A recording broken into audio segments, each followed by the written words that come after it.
من میں لا الہ الا اللہ دا ہر دم ویا ہر دم ویا من میں لا الہ الا اللہ دا ہر دم ویا ہر دم ویا. محترم اوریدونکو ستاسو پام راوړو د الحاج مولوي محمد یاسین فهیم صاحب د جهنم د پیژندلو و خپرونو ته. د جهنم پیژندل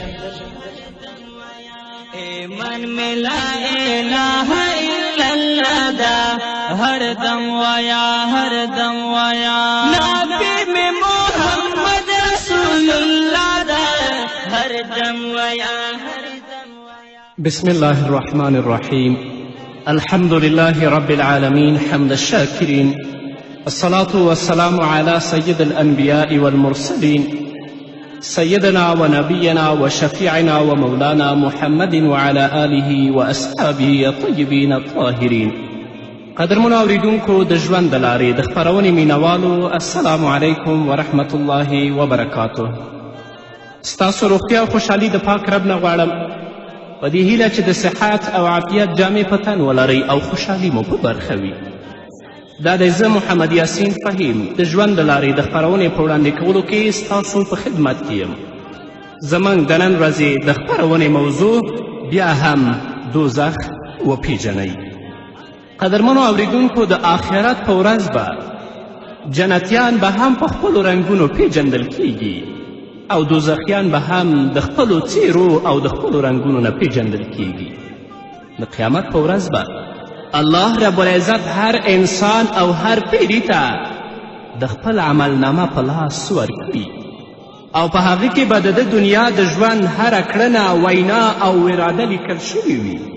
او د خپل عملنامه به په ډیره سمه توګه دا لوستلی شي او په هغه باندې به اقرار کوي، لکه چې الله رب العزت په صورت اسراء په 14 آیت کې فرمایي: اقرأ کتابک کفا بنفسک اليوم علیک حسیبا. ووایه خپل عملنامه نن ورځ ته خپل د ځان حساب لپاره کافي یې. ته چې په خپله خپل عملنامه لولې، خپله به اقرار کوي چې یا الله دا کارونه ما په دنیا کې کړي ول، نو ضرورت هلته شاهد او ګواه ته نشته. د دې مطلب دا دی چې ته راشه په خپله یې لږ وګوره، دا لکه چې چا غلا کړي وي او هغه ته خپله کړنه په کمره کې او په تصویر کې ورښودل کیږي او دا هیڅکله د خپلې غلا نه انکار نشي کولی. نو هلته هم چې الله رب العزت هر انسان ته د خپل عملنامه په لاس کې ورکوي، الله به ورته وایي اقرأ کتابک، د خپل عملنامه ولوله، کفا بنفسک اليوم حسیبا. نن ورځ ته د خپل د ځان د حساب لپاره کافي یې، ضرورت نشته چې په تا باندې ګواه او شاهد موږ راوړو. دویمه خبره دا ده قدرمنو اوریدونکو، چې هر دوزخي به په رنګ پیژندل کیږي، پرته له دې چې له هغه څخه د ګناه په اړه پوښتنه وشي. الله رب العزت په سورة الرحمن کې په 9 آیت کې فرمایي: فیومئذ لا یسأل عن ذنبه انس ولا جان. الله رب العزت فرمایي نو په هغه ورځ به نه انسان نه پیری له خپلې ګناه پوښتل کیږي. دا ځکه چې الله فرمایي: یعرف المجرمون بسیماهم فیؤخذ بالنواصی والاقدام. مجرمان، فاسقین او ګناهګاران به په خپلو رنګونو او په خپلو شکلونو پیژندل کیږي، نو د تندي تر ویښتانو او د پښو نه به نیول کیږي او پښو ته به یې زولنې ور اچول کیږي، الله به یې جهنم ته استوي. یا الله موږ په آخرت کې داسې که چې زموږ د څیرو نه نور باد شي او خلک هم وپېژني چې دا جنتیان دي، جهنمیان نه دي. الله دې موږ ته د نیکو اعمالو توفیق راکړي. قدرمنو اورېدونکو، د دنیا په لنډ ژوند باندې مه دوکه کیږئ. زما خویندو ورونو، راشئ د الله او د الله د رسول اوامرو ته غاړه کیږئ چې دوی څه وایي. تاسو راشئ چې الله رب العزت د ستا د ژوند په اړه، د ستا د حساب په اړه، د ستا د کتاب په اړه، د جنت او د جهنم په اړه څه ویلي دي. راشئ د محمد رسول الله پیغام واورئ چې هغه څه وایي. د بخاري او د مسلم حدیث دی. حضرت ابو هریره رضی الله تعالی عنه فرمایي چې رسول اکرم صلی الله علیه وسلم وفرمایل: ستاسو د دنیا اور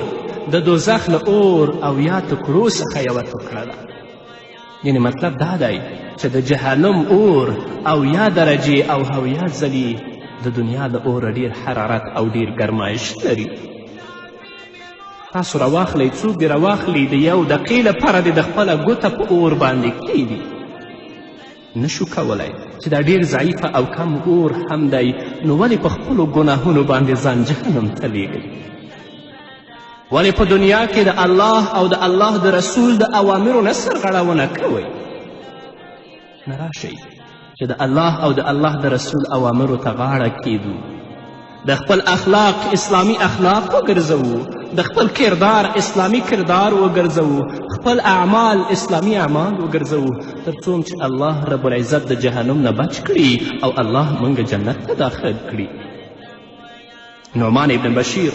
رضی الله تعالی عنه وایي چې رسول اکرم صلی الله علیه وسلم وفرمیل په دوزخیانو کې چې تر ټولو سپک عذاب چاته ورکول کیږي هغه ته به د اور څپلۍ واغوستل شي چې د هغه د حرارت نه به د هغه د سر مغزه ویشیږي، چې دا عذاب به هلته ابو طالب ته ورکول کیږي چې د محمد رسول الله سره دی. ابو طالب هغه څوک و چې د 40 کلو نه زیات د رسول الله صلی الله علیه وسلم تقویت او حمایت وکړه، د خپل قوم سره د دښمني اعلان وکړه، خو رسول الله یې پرې نه ښوده، اما د دنیا نه بې ایمانه لاړه. په آخرت کې به ادناترین او سپک عذاب دې ته ورکول کیږي چې هغه ته به د اور څپلۍ واغوستل شي چې د هغه د حرارت او د ګرمایش نه به د هغه د سر ماغزه ویشیږي. تاسو ګورئ د رسول الله تره دی، اما رسول الله د الله د عذاب نه نشي خلاصولی ځکه هغه ایمان نه لري. نو نن ورځ په قوم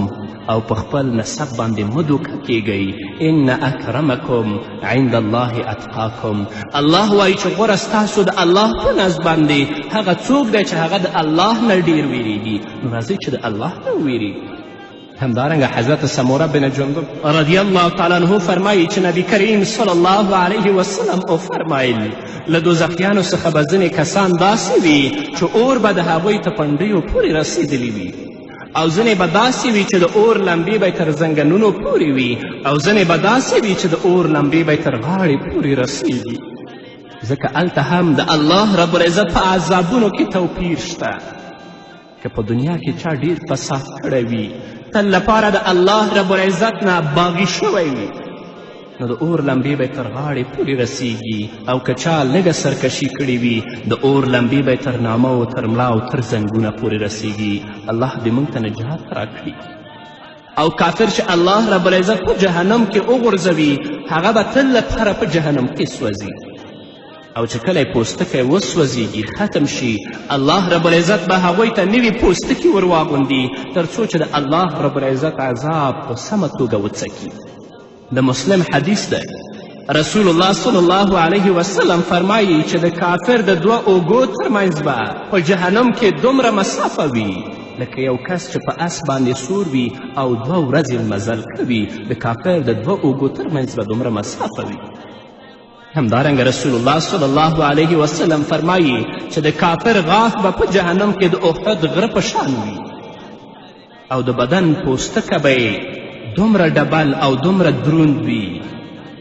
لکه یو کس چې 2 ورځې پیدل مزل کوي. چې څومره مزل کوي د کافر د پوستکي هغه پیړواړی او ډبلوالی به دومره وي، او تل تر تله به هغه د الله رب العزت عذاب څکي، او د الله رب العزت په عذاب کې به ګرفتاره وي.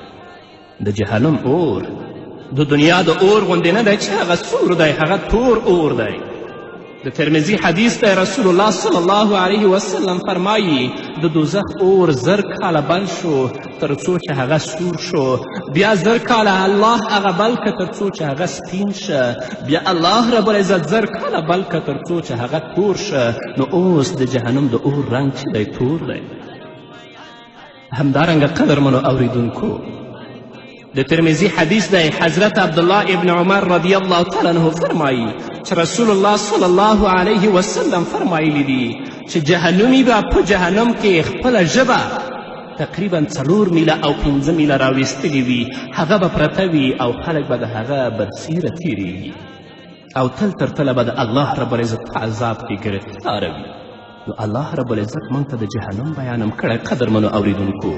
الله رب العزت موږ ته د جنت بیانم کړی دی. راشي چې د خپل په لنډ ژوند کې د الله رب العزت اوامرو او احکامو ته غاړه کیدو تر څوم چې په آخرت کې الله رب العزت د خپلو عذابونو نه وساتي، الله رب العزت موږ د جهنم نه وساتي او الله موږ ته جنت راکړي. خو له بده مرغه نن ورځ ځینې خلکو د دنیا ژوند ته ژوند ویلي، په فساد، په منکراتو، په فجایعو، په سودو، په رشوتو، په حرامو کې اخته دي. هغه څه چې الله او د الله رسول ورته وایي هغه کله هم نه مني او کله ورته غوږ هم نه ږدي، بلکې فساد و فتنې ته متوجه دي. دا خلک به وینئ چې د آخرت په ورځ به د الله رب العزت په عذاب کې گرفتاره وي او دوی به په جهنم کې پراته وي. ابو سعید خدری رضی الله تعالی عنه فرمایي چې نبی کریم صلی الله علیه وسلم د دې آیت په اړه ویلي چې ان شجرة الزقوم طعام الاسیم کالمهل، یعنی د زقوم ونه د ګنهګارانو خوراک ده، هغه د مهل په څیر ده. مهل څه ته وایي؟ هغه د زیتونو او د تیلو نه چې هغه خړې اوبه پاتې هغه ته مهل ویل کیږي. رسول الله صلی الله علیه وسلم د دې په اړه ویلي کله چې هغه د دوزخي خولې ته نږدې راوړی شي د ګرمۍ له وجې به د هغه د مخ پوستکی په دې کاسه کې رااولېږي او چې کله یې خوري کلمې به ورته ټوټه ټوټه کي. الله رب العزت به مشرکینو او کفارو ته په جهنم کې داسې عذاب ورکوي. همدارنګه د ترمذي حدیث دی، حضرت ابی هریره رضی الله تعالی عنه فرمایي چې رسول الله صلی الله علیه وسلم فرمایلي د دوزخیانو په سرونو به جوش اوبه تویول کیږي تر څو چې د هغوی ګرمي له سر څخه تر نسه پورې ورسیږي او هغه شیان له منځه ویشي چې په نس کې دي او د لاندې لارې ښکته تویې شي. او دا هغه سحر دی چې یادونه الله رب العزت په خپل کلام کې کړي او فرمایي چې یصب من فوق رؤوسهم الحمیم یصهر ما فی بطونهم والجلود، یعنی د دوی په سرونو به جوش اوبه اچول کیږي، هغه څه چې په نسونو د دوی کې دي او پوستونه د دوی به په ویلې کیږي او بیا به بیرته خپل حالت ته راګرځول کیږي تر څو چې د الله رب العزت عذاب په سمه توګه وڅکي. همدارنګه بل حدیث د ترمذي دی، حضرت ابو امامه رضی الله تعالی عنه فرمایي چې رسول اکرم صلی الله علیه وسلم د دې آیت په اړه چې یسقا من ماء صدید یتجرعه، یعنی دوزخیانو ته به ژیړې اوبه ورڅکل کیږي چې د دوی به یې په غړپ غړپ څکي. رسول الله د دې په اړه ویلي چې دا اوبه به د دوزخیانو په خوله کې راتویې کړی شي چې د دوی مخونه به پې پاخه شي او د سر پوستکي به یې اولیږي او کله چې دا اوبه نس ته ریڅېږي نو کلمې به یې په دې باندې ټوټه ټوټه کیږي تر څو چې هغه د بولو د ځای څخه ووځي، لکه څنګه چې الله رب العزت فرمایي دوزخیانو ته به داسې ګرمې اوبه ورڅکول کیږي چې د دوی کلمې به پاش پاش کړي. او بل ځای الله رب العزت فرمایي که دوزخیان د اوبو لپاره فریاد وکړي د دوی فریاد جواب به په داسې اوبو سره وشي چې د تیلو هغه خټبیل په شان به وي چې د دوی مخونه به ویلې کړي. او الله رب العزت فرمایي چې دا ډیر ناوړه څښاک او ناوړه ځای دی. همدارنګه بل حدیث د ترمذي دی، رسول الله صلی الله علیه وسلم فرمایي چې په دوزخ کې به د دوزخیانو شونډان سوي او غاښونه به ښکاره وي او اور به د کافر مخ سوځوي او پورتنۍ شونډه به یې پورته ټوله شي عین تر دې چې د سر نیمایي پورې به ورسیږي او لاندینۍ شونډه به یې لاندې راوزړیږي چې هغه به تر نامه پورې پرته وي، لکه چې الله رب العزت فرمایي چې وهم فیها کالحون. همدارنګه رسول الله فرمایي چې دوزخیان به زرګونو کاله وجاړي عین تر دې چې ټول به یو بل ته مخامخ قطار کینی او له ډېرې ژړا به یې غږ د سپیانو په ډول واوړي او د سپیانو په څیر به انګولې کوي، خو بیا به هم د الله رب العزت له طرفه په دوی باندې رحم نه کیږي او د اوښکو په ځای به د دوی د سترګو نه وینې روانې شي، خو الله رب العزت به په دوی باندې رحم نه کوي. الله دې په موږ باندې رحم وکړي، الله دې موږ ته په دنیا کې د نیکو اعمالو توفیق راکړي تر څو چې الله رب العزت په آخرت کې د خپل عذاب نه وساتي. نور به واورو قدرمن اورېدونکو، خود یې ویده مینه وروسته ایمان میں لا الہ الا اللہ دا ہر دم ویا ہر دم ویا، ایمان میں لا الہ الا اللہ دا ہر دم ویا ہر دم ویا، نبی میں محمد رسول اللہ دا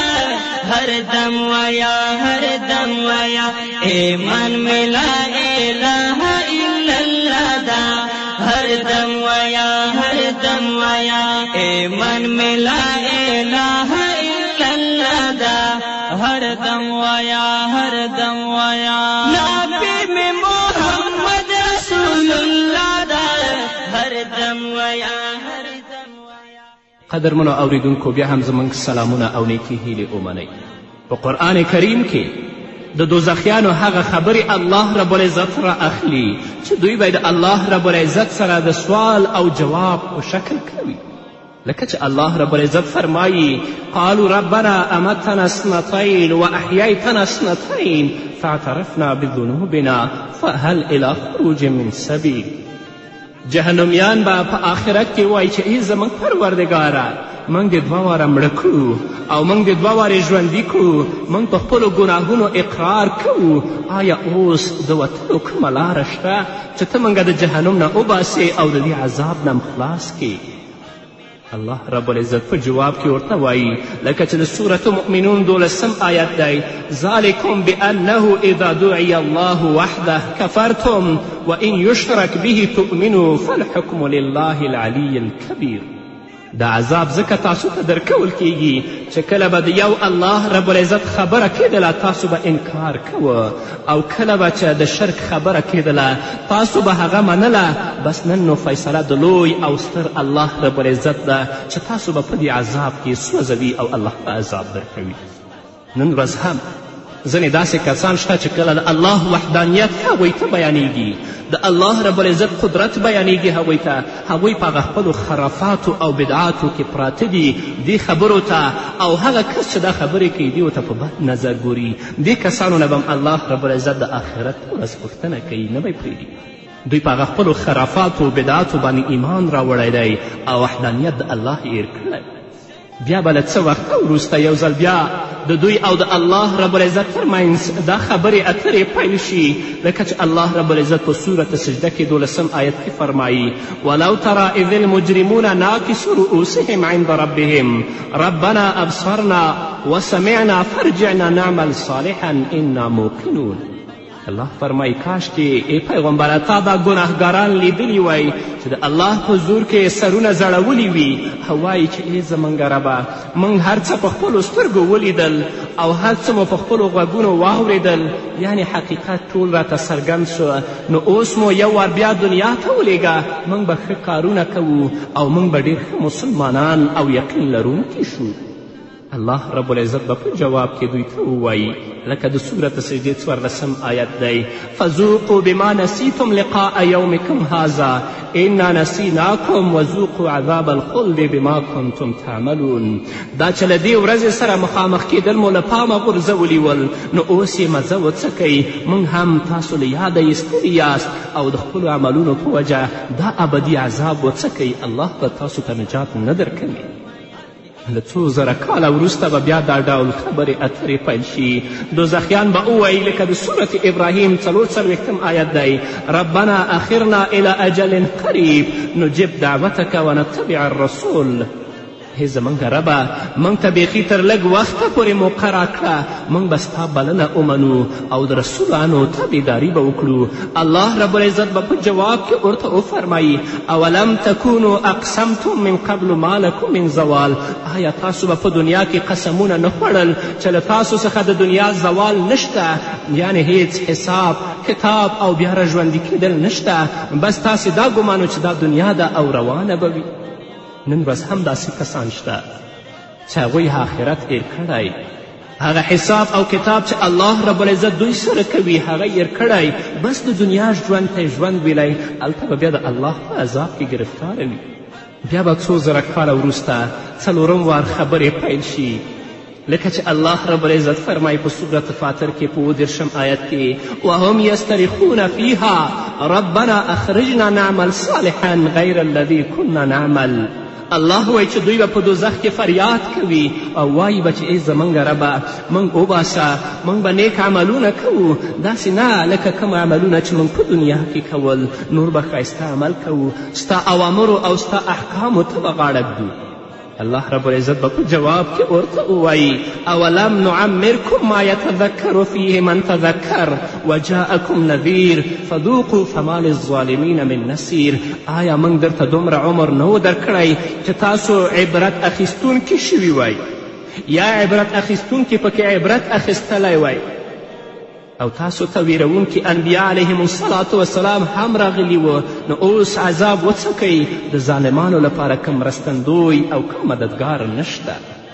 بالآخره څو زره کاله وروسته به د پنځم ځل لپاره دوی ته د الله رب العزت سره د خبرو موقع پیدا شي او دوی به په ډیرو عجیبو الفاظو ووایي لکه په سورة المؤمنین کې 102 آیت کې الله فرمایي ربنا اخرجنا منها فإن عدنا فإنا ظالمون ای زموږ پروردګاره ته موږ له دې دوزخ څخه وباسه که بیا موږ داسې وکړل نو موږ به واقعي ظالمان یو الله رب العزت به داسې جواب ورکړي لکه یو څوک چې په غضبناکه لهجه تاته ووایي چې زما نه لرې شه له ما سره خبرې مه کوه الله رب العزت به هم داسې ورته ووایي لکه د سورة المؤمنین 18 آیت دی چې اخسئوا فیها ولا تکلمون همدلته ذلیله اوسئ او بیا له ما سره خبرې مه کوئ لکه سپی چې څوک د ځانه شړي هغه ته اخسأ وایي الله به دوی ته هم داسې ووایي نو له دې وروسته به هیڅکله هم د دوی له الله رب العزت سره خبرې ونه شي او الله رب العزت د دې ډلې په هکله فرمایي د سورة المؤمنین 119 او 111 آیت کې انه کان فریق من عبادی یقولون ربنا آمنا فاغفر لنا وارحمنا وانت خیر الراحمین فاتخذتموهم سخریا حتى انسوکم ذکری وکنتم منهم تضحکون انی جزیتهم اليوم بما صبروا انهم هم الفائزون الله رب العزت به دا عذاب ځکه دوی ته په جهنم کې ورکوي او ځکه به الله ورته وایي چې اخسئوا فیها ولا تکلمون همدلته ذلیله اوسئ او بیا له ما سره خبرې نه کوئ ځکه چې الله رب العزت فرمایي زما یوه ډله بندگان ول دوی به ویل چې ای ربه موږ ایمان راوړی نو موږ ته ته بښنه وکړه په موږ باندې رحم وکړه او یوازې ته غفور او رحیم ذات یې غوره رحم کوونکی ته یې خو چې کله به مؤمنانو دا خبره کوله خو هغه کسانو چې د مسلمانانو سره دښمني وه منافقین ول فاسد کسان ول دوی به مؤمنانو پسې پوزخند واهه تر څو چې زما یاد به یې الله وی بیخي هیر کړه او تاسې وی چې په هغوی پورې به مې خندل نن مې دوی ته د صبر په بدل کې غوره بدله ورکړې جنت مې ورکړی دی او دوی بریالي دي نو ځکه موږ ته پکار ده قدرمنو اوریدونکو چې د الله رب العزت نه جنت وغواړو او د جهنم نه پناه وغواړو راشي په دنیا کې د الله او د الله د رسول ویناوې واورئ چې د الله کلام او د رسول الله صلی الله علیه وسلم احادیث موږ ته څه پیغام لري او موږ په کمې روان یو کنی دنیا کې به په زور یا په دروغو یا په زاریو په قسمونو ځان خلاص کړئ خو د الله رب العزت د عذاب نه خلاصون نشته هلته کوم مرستندوی نشته چې ستاسو مرسته وکړي او د الله رب العزت د عذاب نه خلاص کړي یوازینی شی چې تاسو د الله د عذاب نه خلاصوي هغه ستاسو خپل عملونه دي نو د الله رب العزت نه ځان لپاره تاسو لپاره ټولو مسلمانانو ورونو او خویندو لپاره د نیکو اعمالو توفیق غواړم تر څو چې الله رب العزت موږ ته په دنیا کې د نیکو اعمالو توفیق راکړي او په آخرت کې هم د خپل سخت عذاب نه وساتي او جنت ته هم داخل کړي په همدې هیله نو قدرمنو اوریدونکو دا وه زموږ د نن ورځې خپرونه چې ستاسو درانه حضور ته وړاندې شوه تر بلې خپرونې پورې چې زه بیا هم ستاسو درانه حضور ته راځم تاسو ټول په پاک رب سپارم پاتې ژوندم نیکمرغه ښاد بریالي او کامیابه اوسئ هر دم ویا هر دم ویا تیرې ایکۍ پکې خور الله تعالی ده هر دم ویا هر دم ویا نبی می محمد رسول الله ده ایمان می لا اله الا الله ده هر دم ویا هر دم ویا ایمان می لا اله الا الله ده هر دم ویا هر دم